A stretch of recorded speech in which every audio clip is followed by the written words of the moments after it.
Hello, hello, hello.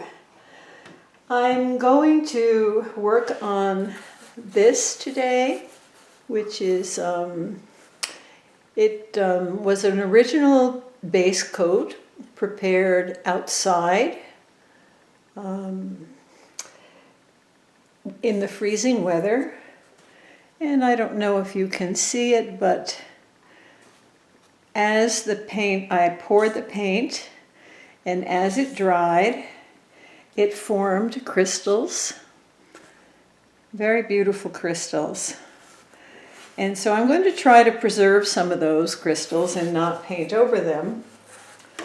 And then as I looked at the wash, I saw some shapes and spaces that made me think that I could paint birch trees here and a river scene here with the reflection of the sun, and some more trees, darker trees back here.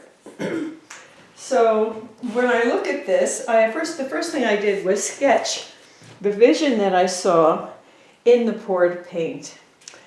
And also as I made the sketch, I thought about trying to preserve this nice area of crystals that would be partly reflected in this stream, and then I wouldn't have to paint over it because the stream would be very light in color and I could just leave those reflections.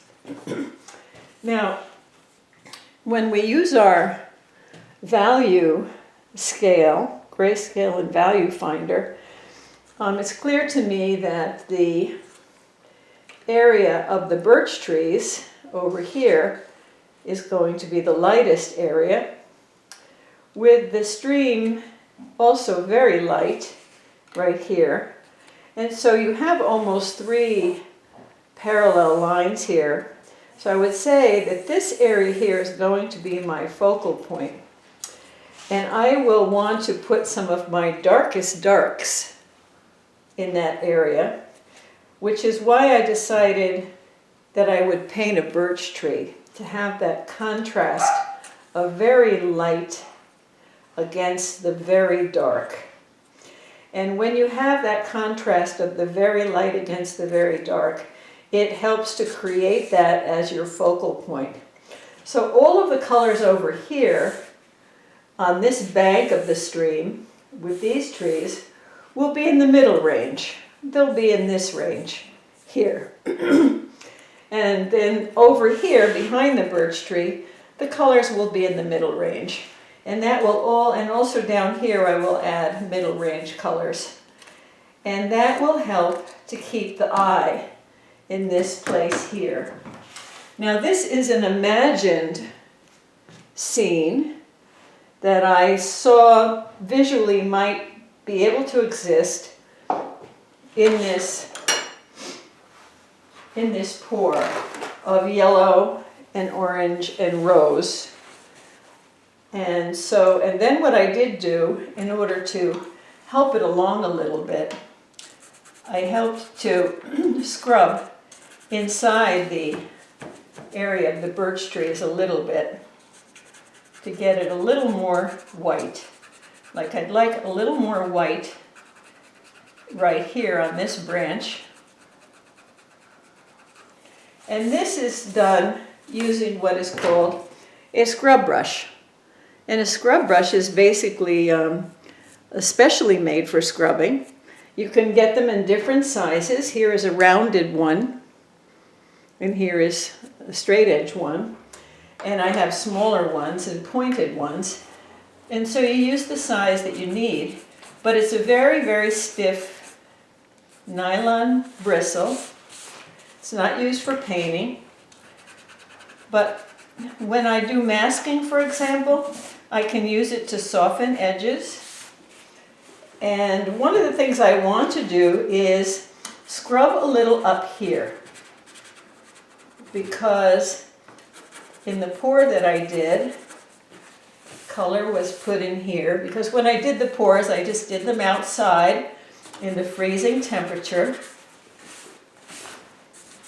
And then afterward just looked at them And I did 30 of them because I was hoping to take advantage of the extreme cold that we had and do a lot of them and see if some of them turned out well enough to be interesting as base coats. Now what I want to do is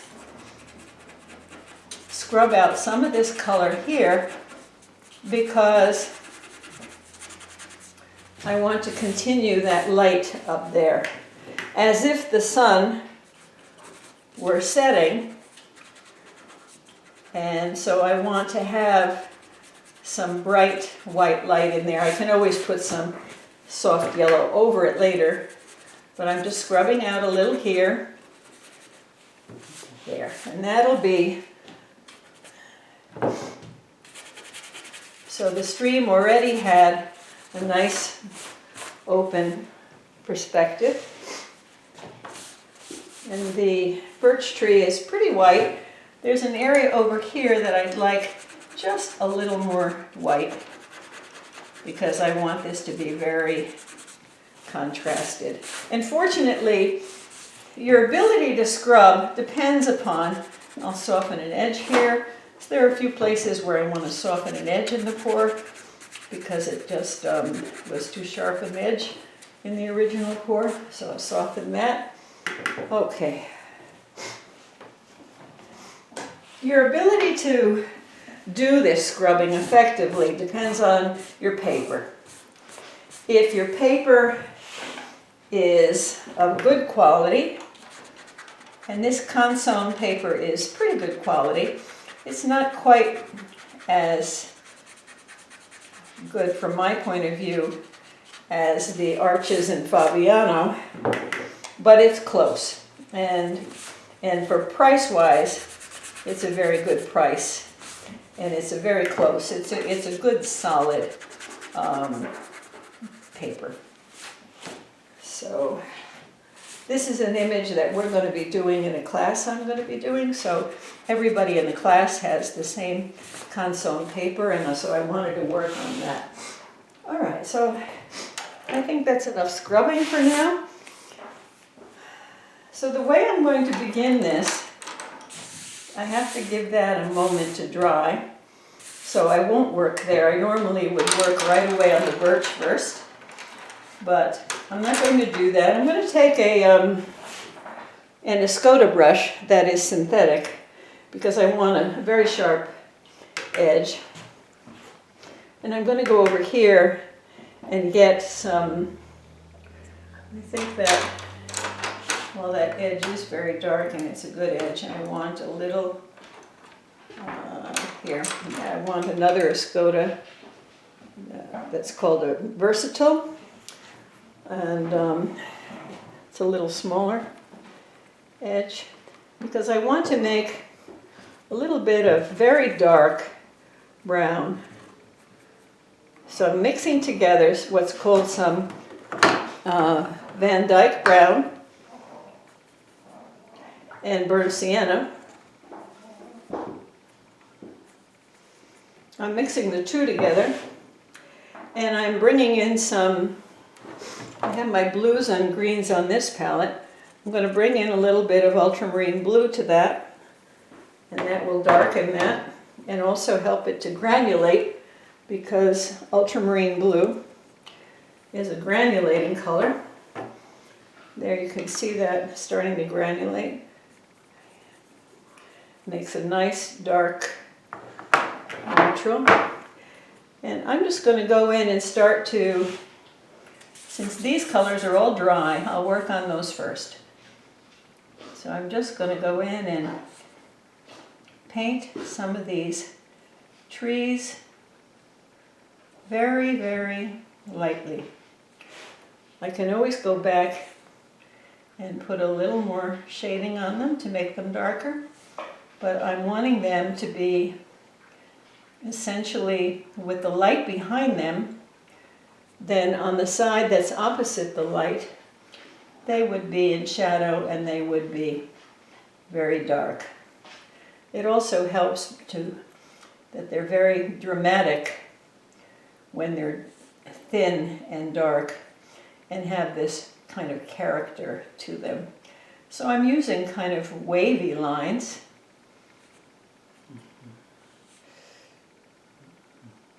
And I'm painting just the trunks for the moment because I'm going to change brush and go to what's called a rigger brush.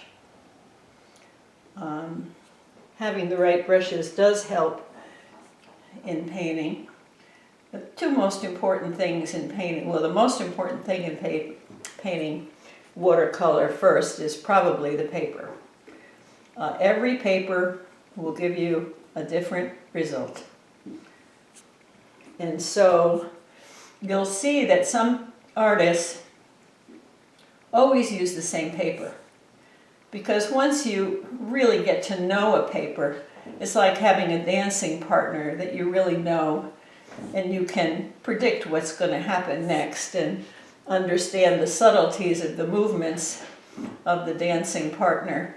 Well, watercolor is a dancing partner. And just like dancers feel that there's a difference in the floor that they're dancing on, then it might affect their dancing. Watercolor does a different dance on every different kind of paper. So some people have very specific things they like to paint, and they paint those all the time. And some people paint still lifes all the time. Some people paint portraits all the time. Some paint landscapes all the time. And depending on what you're going to be painting, you can get different results based on the paper. And so they get to know their paper very well, and then they don't have to think about the paper at all very much when they're painting. They can just focus on the subject that they're wanting to paint and know that they're going to have predictable results. I don't have any specific thing that I prefer to paint, although I do like to paint flowers and I love to paint horses. But, oh, those are my puppies. But I'm fairly flexible about trying to paint many different things, even abstracts. So I will use many different papers depending on what I want to paint. If I want to paint something very smooth and very colorful and have very kind of smooth appearance to the item, I'll probably use a hot press paper that has a very, very smooth surface. And I'll use paints that are all transparent and not granulating, probably. But if I want to paint something that is, I'm going to put a little bit more blue, just so you know. I'm going to put a little tiny bit more blue in this mixture of Van Dyke and burnt sienna. Burnt sienna is this kind of reddish brown. Van Dyke is a very dark brown, not reddish at all. So I just put a little more blue in there because I want these smaller trees that are a little more behind to be a little more dark. So the ultramarine blue, which in the past was always made out of lapis lazuli and was a very, very precious color, only the most precious paintings use that color, and that's why also in the church it was always prescribed that the Virgin Mary would be painted with that blue in her clothing. But right now it can be made synthetically without using a lot of the precious stones of lapis lazuli. But you can get some ground lapis lazuli paints in the Primatech line of Daniel Smith, and I sometimes do use those ground crystals in my paints because they also carry an energy that can be like a healing energy or a calming energy. Yeah, so there's some things there. And this is starting to really dry. I'll work on that a bit more. Here is a rigger. This is, I don't know if you can see it. See, it's a rigger, which has a very long line. And when you wet it, you can see it's a very, very long, thin line. And I'm going to use the rigger in some what's called Payne's Gray. It's a dark bluish black gray to do some fine lines up here. Very fine calligraphic kind of lines.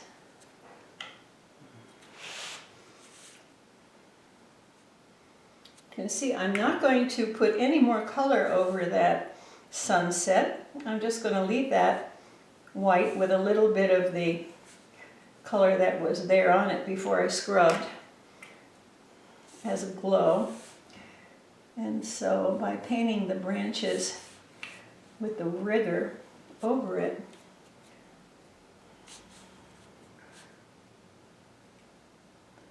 it can make some very, very fine, beautiful lines. You can see how just very, very fine. And this rigger is also by Escoda, and it's what's in the, they have a bunch of lines, Escoda has a bunch of lines. This is called their versatile line, and it's considered one of the more economic quality brushes out there. It's not sable like some of the other brushes that I use.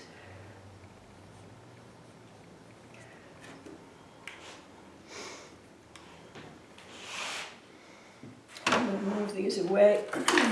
If you don't mind, it's easier for me to paint some of these lines from the side here.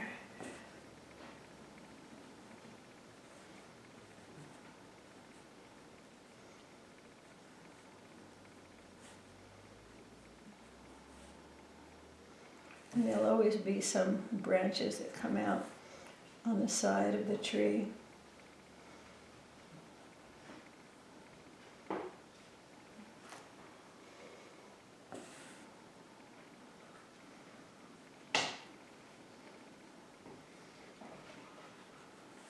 And I'm just making this whole scene is imagined.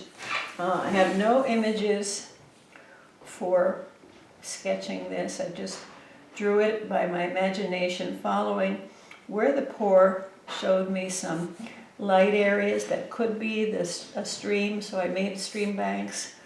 You know, when you paint a lot and you walk a lot in nature and you take a lot of photographs and study nature,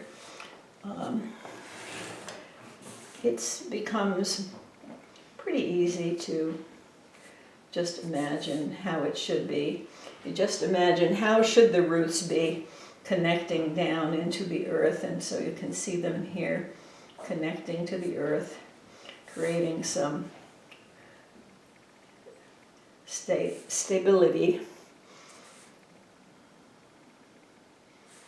And what should the thickness of the tree be, and how uneven should it be, and should it be dark or not? Like, because of the light coming from the back, this front should be dark. And so, shh. Those are my 4-month-old puppies. I have 2 of them. I breed standard poodles. And I kept these 2. So, but today they're in the doghouse, even though they're being given. I'll take a quick check. Are you behaving? Everybody behaving? Good. Yeah. Today they did something really outrageous. First time that ever happened with puppies. I've been breeding for 25 years. They chewed a hole in my wall, which was not good. Not good at all. Okay, so now I'm going to go over to the side of the birch tree. And one of the things you'll notice at the base of many trees, there'll be little kind of small bushes or seedlings near the base. And I like to show them because you don't want to just see a great big trunk as if it's in an area that is somebody's yard and they put a mound of mulch all around it or something. We're in the woods, and in the woods you will see a lot of these branches next to the trees. So I'm going to put some over there by the birch. I probably should do those last, not early, because it might interfere with some other things that I do. But nevertheless, for now, I am going to put a few of those in. Okay, so here's a start. Now, the next thing that I want to do is choose a brush. Yeah, that's good.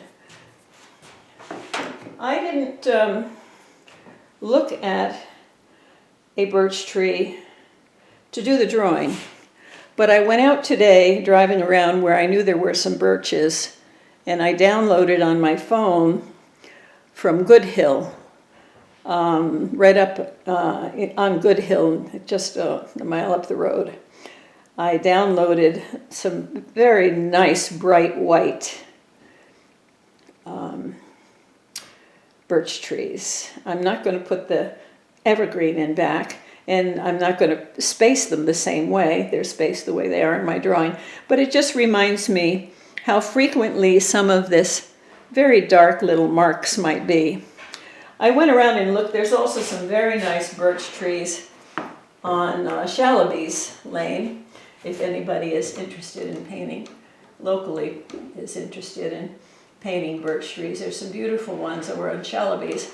And there's also some as you go from the Roxbury Falls up past the Gray Ledge farm and over toward the place where people get their chainsaws fixed.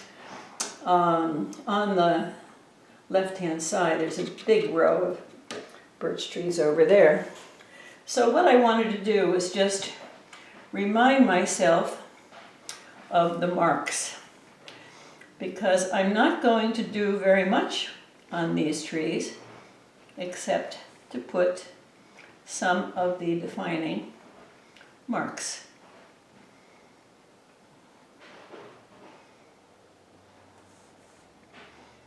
And they're going to be very, I'm just using my blackest black to make some of these marks.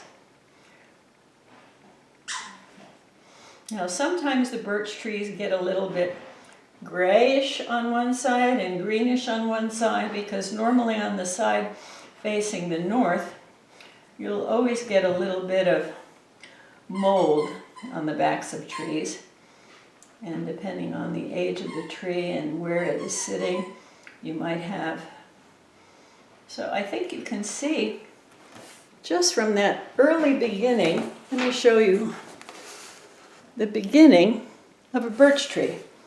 So the birch tree is essentially left white with a little bit of the reflection of the orange from the sun on the white. And it has these periodic black marks. And then when we get toward finishing the birch tree, there'll perhaps be a little bit of shadow on one side. Sometimes where the branch joins the birch tree, and the branch has slightly more markings on it, oftentimes, because it's a younger, I don't know why it does, but it often might have a little bit more markings. But I put a little bit on the branch, not too much.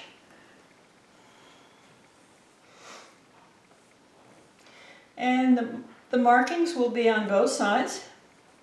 So I'm just going to continue like that. I'm just looking at my phone because I haven't even downloaded this photograph. I just took it yesterday, pulled my car over into somebody's driveway and ran out across the street and took my photos. Because I remembered seeing this tree and that it had very bright white bark. Not all birch trees do. Some get a little bit grayish and they aren't as necessarily as nice for a painting where you want this dramatic contrast. So I have a few branches coming out here and there, and the branches, you know, will have a little bit of, I'll put a little bit more definition in them, with slight lines so you can see that they're branches. But I can't make them black until they get smaller, very small. Okay, they're starting to, and then also in the birch trees you usually have some places where you'll have more of a mark. It isn't clear why that happens in the birch tree, but it always does. There are some places with big marks, so here's one of them here. And this one almost looks like an eye, but I won't do that because of making it look like what it looks like on the tree as an eye would be distracting. So you don't necessarily want that. So that birch tree is almost done being painted. I'm just going to do a little bit more. I can always add a few more. The mistake that one can make is doing too much too early. So let me just put a little bit of line, some lines down here, and that's good.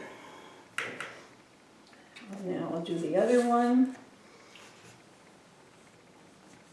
Now I've got a branch coming out, and I'm going to put some more of those nice marks on that branch.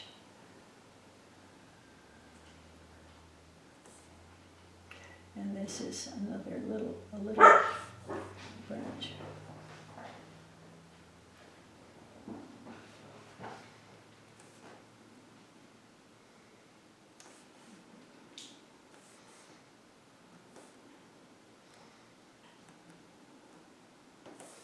So you just look and put them wherever you want. I'm not copying what's in the tree there, but just putting them wherever I want so that it's diverse enough, but not too busy. Okay, so now I'm going to do the same thing. Yeah, sorry, I got to retrieve that again. There it is.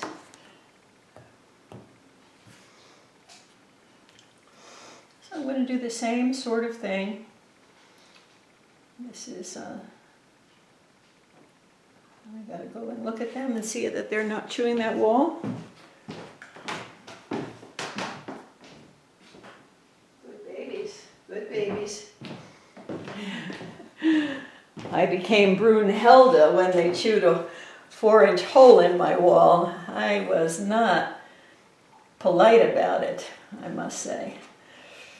And so after they got I did a lot of growling at them and was very forceful with them and pointed at it and made it very known, stood in front of it and growled at them as if don't you come near this wall again, or the fearsome dog here is going to come get you. And then I picked them up kind of roughly and put them in their pen where they have an 8-foot diameter pen, so that they went to chill out a little while and forget about the wall, hopefully, for a while. While then I put lots of things in front of it and sprayed it with stuff that tastes terrible. Bitter apple we spray it with, so that hopefully it'll taste so nasty they won't try to eat it again before the handyman can come and fix it. Never a dull moment with 2 4-month-old puppies. But usually they're just like little angels. But not today. Today was naughty, naughty.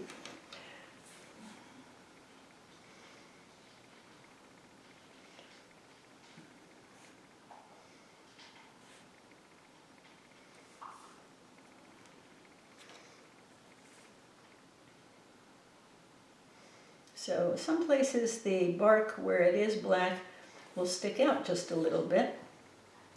That's happening in this tree. It does happen a little bit. It's making a mark. Yeah. So as if maybe there was something there at one time and that dropped off. I don't know. But anyway, I'm going to show this crevice here and between the two trees a little more closely. And then after this fully dries, on the right side, away from the light, I will make some shadow. But this process just continues down here. Make a little branch there.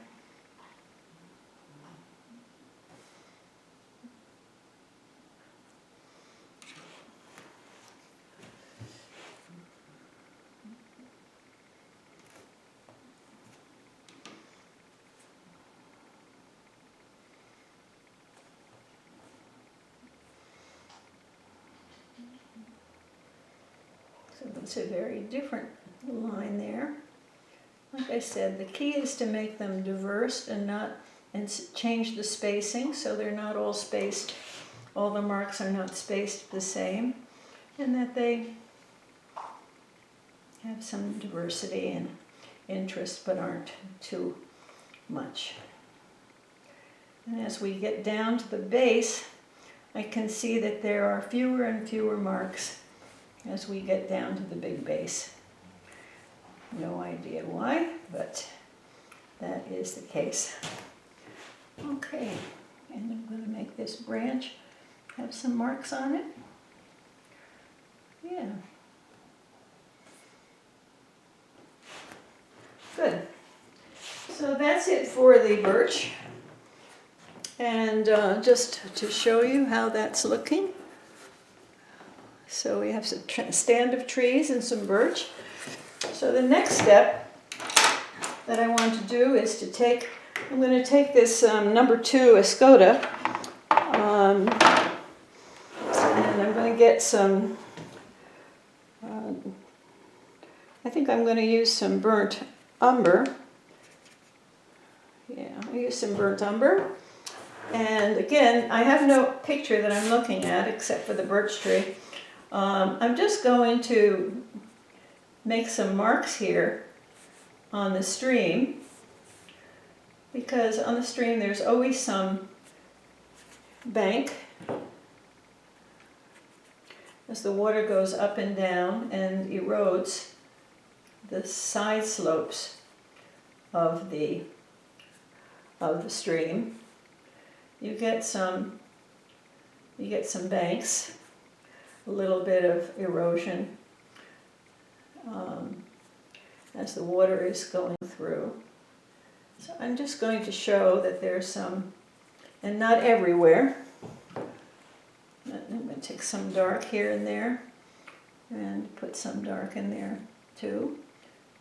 Some of that dark from the birch tree, just to make it here and there. So I've got that burnt sienna, and that's burnt umber. It's a little less red and a little more dark than the burnt sienna. Burnt sienna is a little more of a reddish brown. Okay. And then I'll just lightly do some bank in between. I don't want it to have a continuous line. You see, just a little bit here and there, and a little lighter in some areas, and a little thicker here where the bank is, where I'm almost facing the bank and it's closer. So then here, just a small amount of thinner line, not very much in the distance, just a little bit, just a little bit. Okay, so you can begin to see the edge of a stream. Do the same thing on the other side. Since the other side here, the slope is this way, the way that I'm facing the sunlight, and I'm facing this bank, so I can see that eroded bank pretty well. You see, it has, I can see it because I'm facing it. Over here, I only see the top of it, and here again, I only see a few places where it comes out a little bit, where the bank comes out a little bit. I see more of the erosion, but in the areas in between. So this is just in my imagination from looking at streams and taking pictures of streams all my life. You begin to know how they behave. And so here, there's some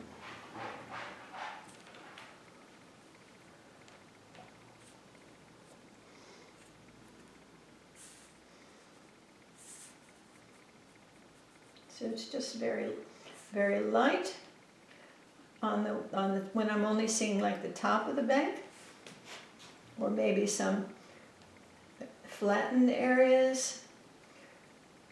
Every now and then there's some flattened areas with some rocks deposited in the wider stretches of the river. You know how there's always some rocks deposited along in the quiet areas that are wider, but in the narrower areas there's not so many rocks deposited. And I don't want to put in too much detail because it would be a distraction. So I'm just lightly now going to indicate, and not a continuous line. Oh, look what I did. I made a mess of my birch tree by rubbing my hand on it. But it's not a problem. I just will, because I was going to put some color in there anyway afterward. So let me just blot that with my paper towel. Get it out of the sky. I don't want to blacken the sky. But there. You know, sometimes those little happy accidents show you also what you want to do later. So I'll leave that for now. And after it's fully dry, if I want to, I can always... So there goes the stream.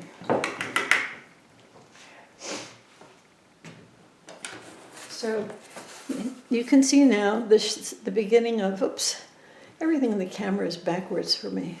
So it's a little hard to do this, but you can see a bit how the stream is coming about. Now, I'm going to take a little bigger brush, and the stream is often kind of brownish because of the stones and the leaves inside. I'm going to take a little bit of blue and put a tiny amount of that brown in, just a tiny amount of brown in this blue here. It's a little bit of a greenish blue, like a cerulean blue. So I want to have it be toned down a little bit. I think you can see it. Yep. So a little brown in that blue and lots of water, because what I want to do is just have a little bit of sense of color of the And I don't want too much blue because, in fact, I have not too much of a blue sky, so I don't want to have too much blue. But I do want a little bit, just so that the viewer has the sense that it's water, even though water is just reflecting the sky above and the stones inside and the leaves inside. But I wanted to give some sense, shh, puppies, quiet, of movement of the stream. And that is done with a little bit of blue. So I'm making some very light, and everything will dry lighter than it looks when you put it down. So I just want a little bit of a sense of flow.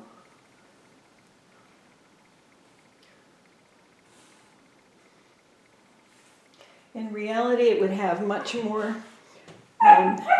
lines and ripples in it, but I don't want it to be too busy in my painting, so I'll put a little bit over here. Not very much. Just a little here and there. I think that... Now, the other thing that I need to do in that stream is take some of the dark brown and mix with the blue and get a neutral that's a brownish neutral with blue, because what will happen in this stream is that there will also be reflections of the trees, and so there will be a reflection of that very tall tree. And the thing about reflections is they always come from the object down to the eye of the viewer. So wherever the viewer is, and we're viewing paintings, we're viewing from the bottom of the front or the bottom of the painting. So see, this tree is going out to the side, so we have to show not a continuous reflection, but we have to show that tree going off. So we did this one and this one, and so even though this is an imagined scene, it has to have a sense of reality.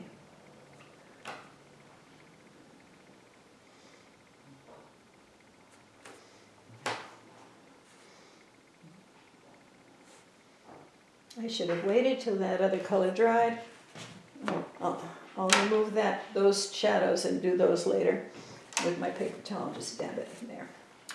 So, but there is also, you see this tree here, there is a little reflection from that little tree.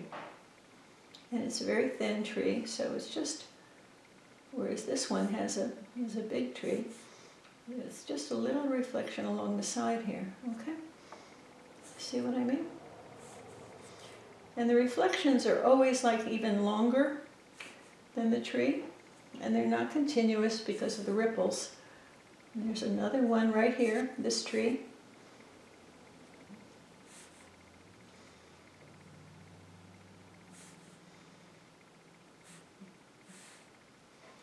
And they're a little bit bigger at the base.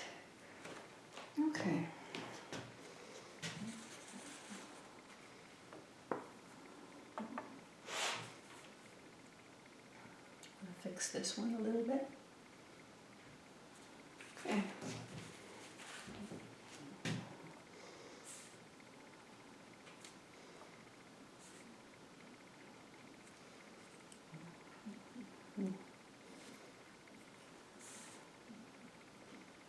I'm going to change brushes. This brush is too soft. Sometimes when a brush is too soft, it bends and doesn't stay pointed in the direction of the way you want it to be. And that one was squirrel, so it holds a lot of water. It was a little too wet also. Whereas this is Skoda, synthetic, it keeps a point. And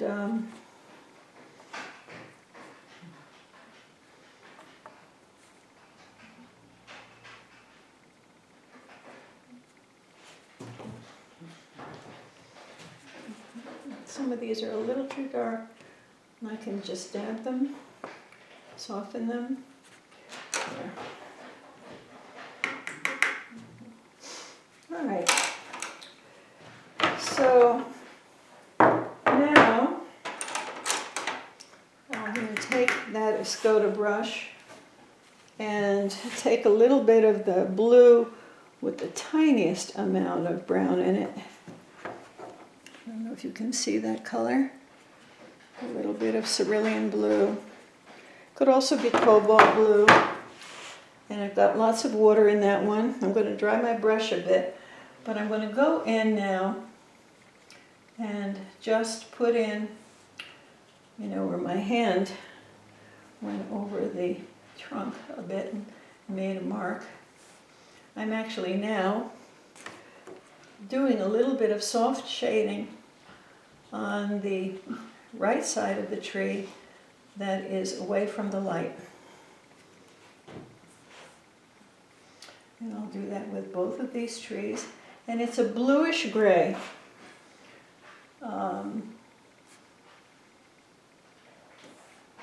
Which actually, if you look closely at birch trees, while you have that little bit of black in the strong markings, a lot of the branches, a lot of the bark has a bluish gray and sometimes a silvery tone to it.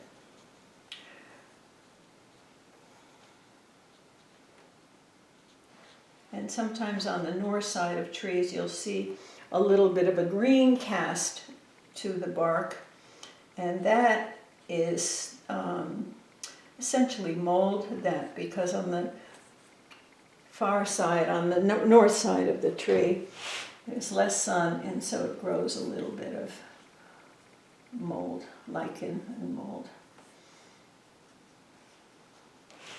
So here's your birch tree, pretty close to being done. A little bit of shadow under the branch here.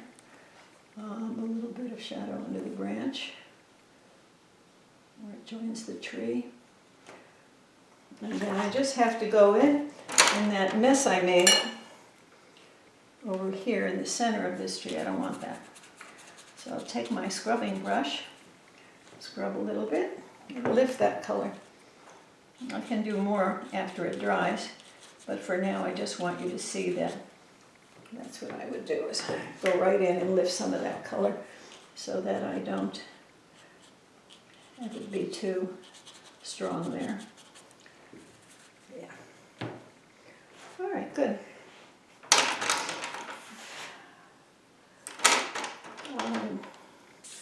Over here, I'm going to take my rigger, and I'm going to let my rigger take some of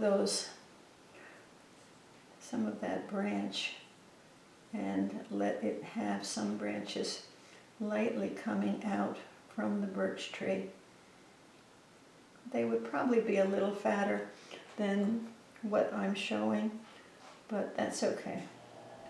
I just want a little bit of the joining of the branches of this tree over here, coming over and having some branches and even some broken branches. I want them coming over, just to kind of keep the movement of this birch tree. Since it's an imagined birch tree, I am imagining it doing what I want it to do, which is to keep the focal point of the painting toward the center and the movement toward the center. So I'm drawing some lines, calligraphic kind of lines, toward the center. And here's a little broken branch here. You'll get that. And okay, a little bit of mark there. Good. Now I'll show you once again.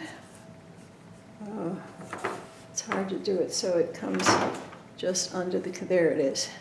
You can begin to see what the birch tree looks like. Now, to get things moving towards completion, I won't totally complete this painting, but what I want to do is take some browns and blues, mix them. You can see the mixture, I think. Yeah, mix them. And I have to make the base of this tree connect to the ground. I think you can see me drawing that. Connect to the ground. And it has to feel more heavy in that area. And some of it's in shadow. So I'm bringing some of that shadowy color with water, making it, but I'm making it a little darker and a little heavier. Here I'm going to do the same thing, make the roots of the tree strong and show the shadow. This part of the tree is in shadow, so I want a strong shadow here, very strong shadow here. On the side of this root of this tree, because that is in shadow. This top of that root is not as much in shadow, but this one is in shadow. I'm going to make that very, very dark because I want this to have the feeling of connecting to the earth. And I also want this to be a very strong value contrast area of the white and the dark, so that this is where the eye is going to be kept on these roots, on this tree, and the sense that the tree is strongly connected to the earth, and that there are some intense shadow lines where it is connected to the earth. Some part of it is, the roots are above the earth, there. And I'll take some of that lighter shadow color that I had on the side of the tree and bring that bluish color and bring some of that over. Bring it over here too. And some of it would be in the space between the trees, with one tree casting a shadow onto the tree behind.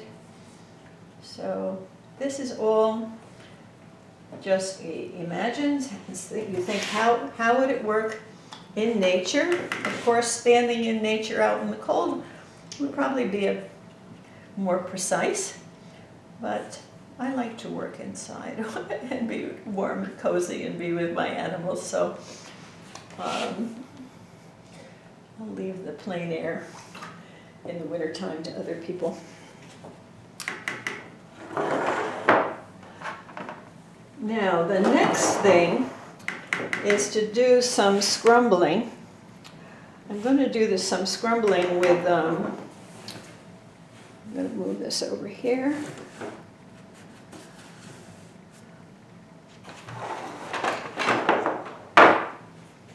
Yeah.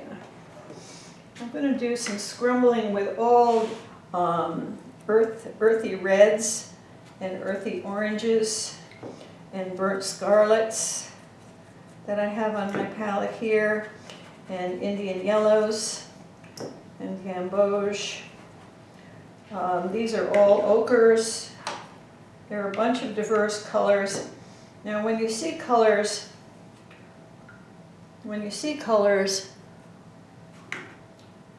on the ground, it's a quite a potpourri of fallen leaves.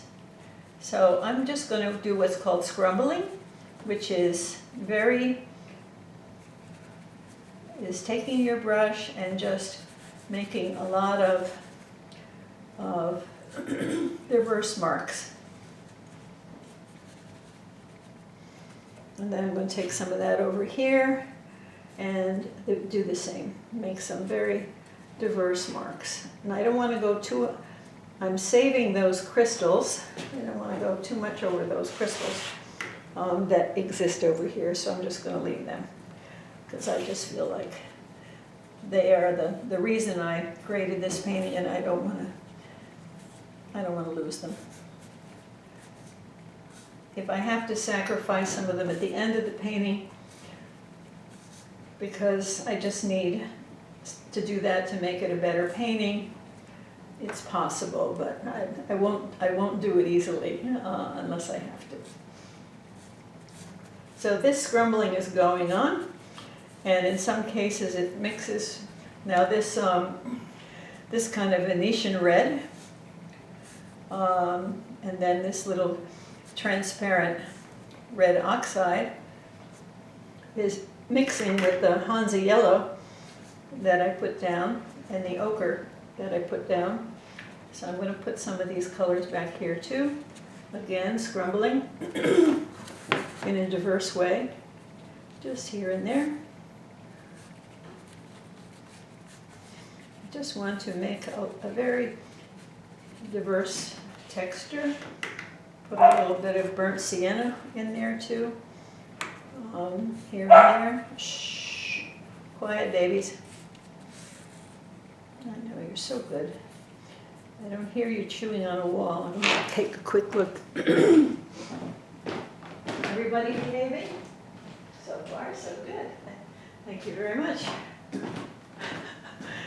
I must say they are so adorable, even though they were very, very, very naughty today.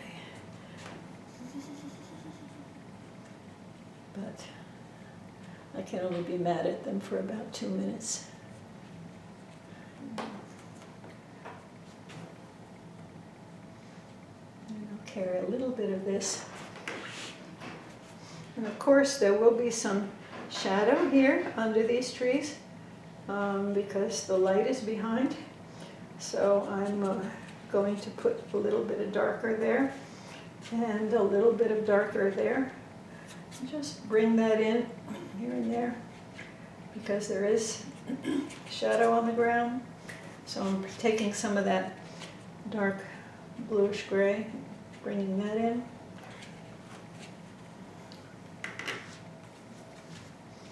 And this kind of scrumbling,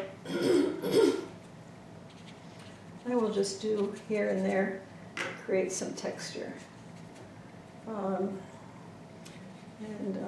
as we go along, putting some texture on the stream bank.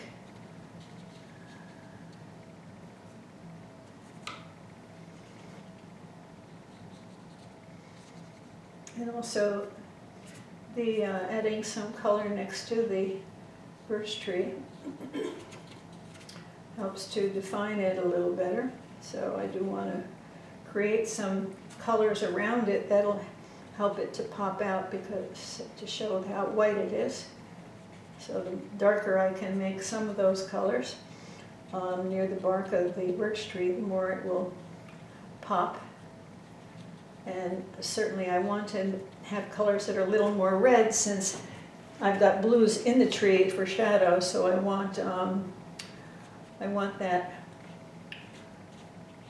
have, see, I'm deliberately just throwing in a fair amount of red in there to just make that white pop. And as we go higher, it'll just be less color, so I'm adding some water and blending. Just adding some water now and blending. And a little bit of water. I don't want to do too much because that's where the light is coming down. Now,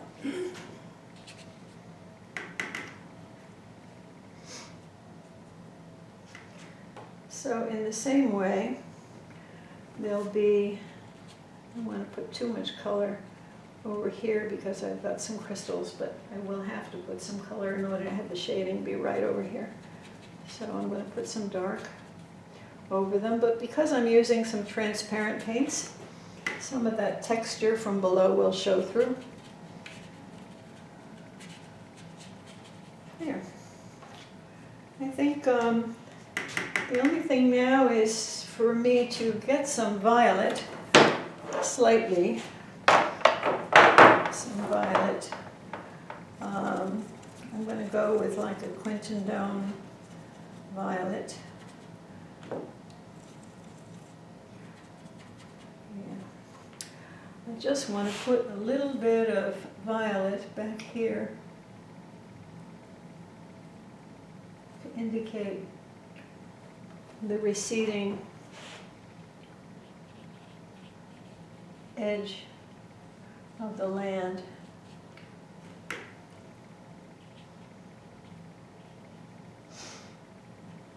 In the beginning of the sky.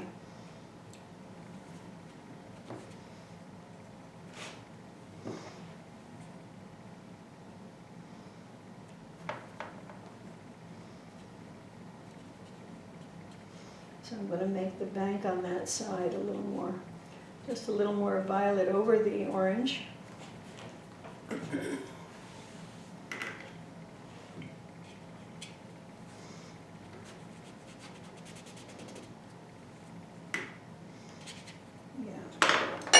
Now here, I'm going to take away that color there and create a lost edge for now.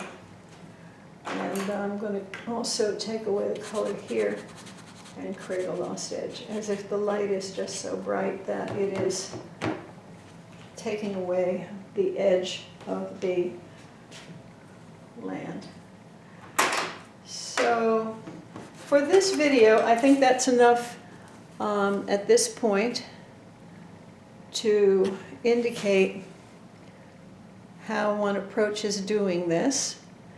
And so I'm going to end this video because the techniques have been shown. I'll probably touch up the painting tomorrow when I have a little chance to put in some more detail. But this gives you an idea of the process that I go through. I hope you enjoyed it. Thanks for joining me today. I'm going to add a little bit of blue to the Payne's Gray, like I did yesterday.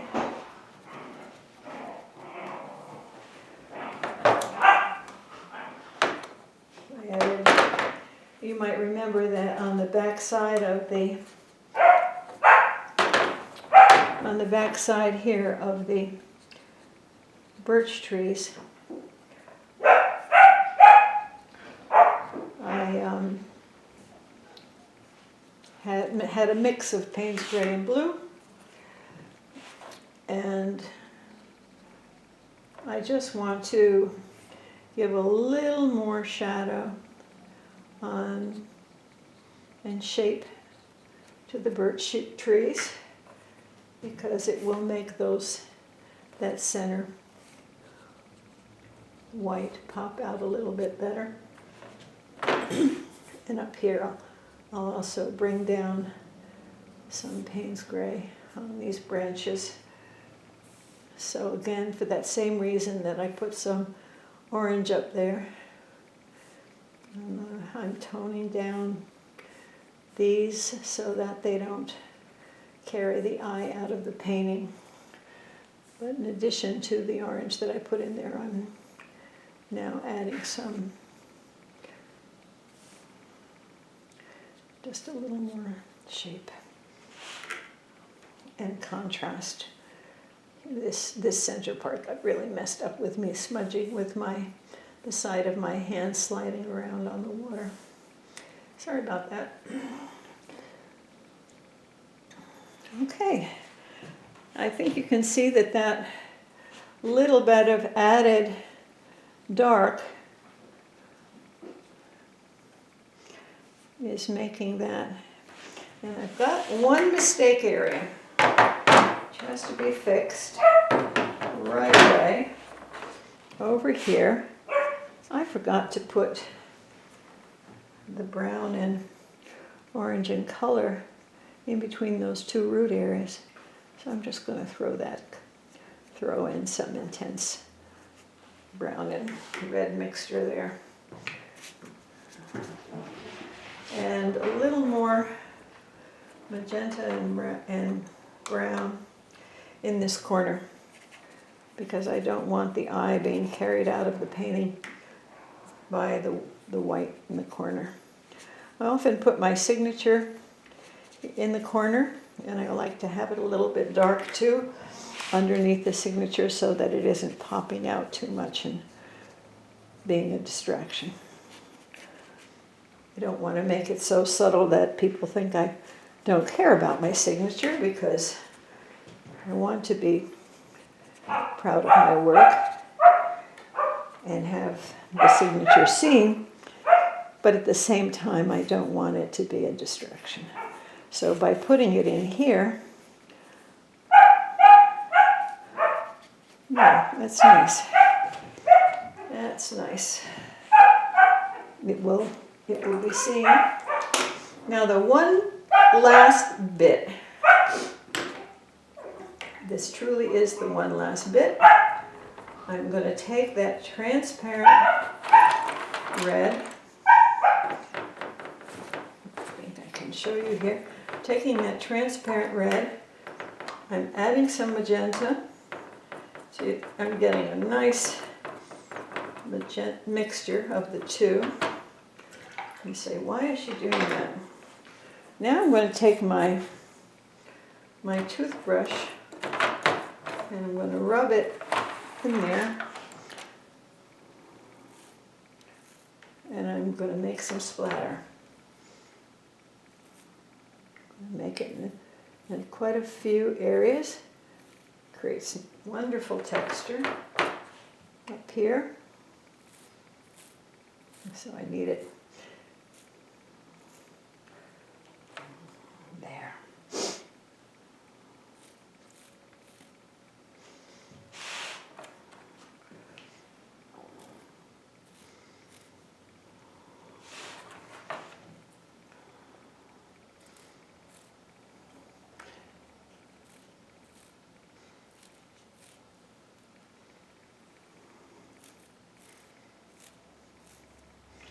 Okay, it is done.